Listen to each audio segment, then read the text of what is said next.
Ikorobia. Nna gị hụrụ gị amụ.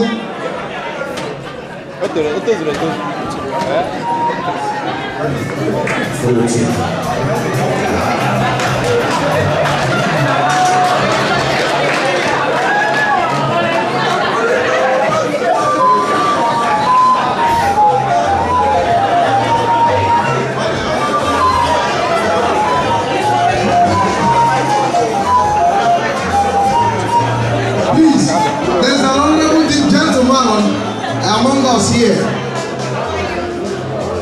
as you know, this our union here, this IGBO Progressive Union is a charity organization, it's a non-profit organization, and this man, he has been doing charity all over the world, Africa, Asia, Europe. He is the coordinator, representative of GALWAY. Please, can we welcome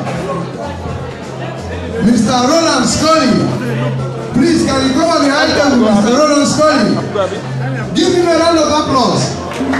He is the representative of GALWAY in the whole of Ireland, the whole west of Ireland. Mr. Roland, you're welcome.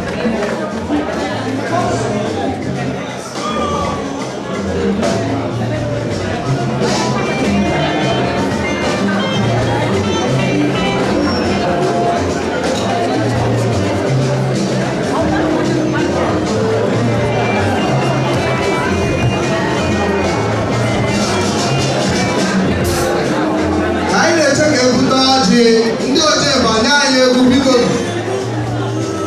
Ndị oche banye anyị egwu.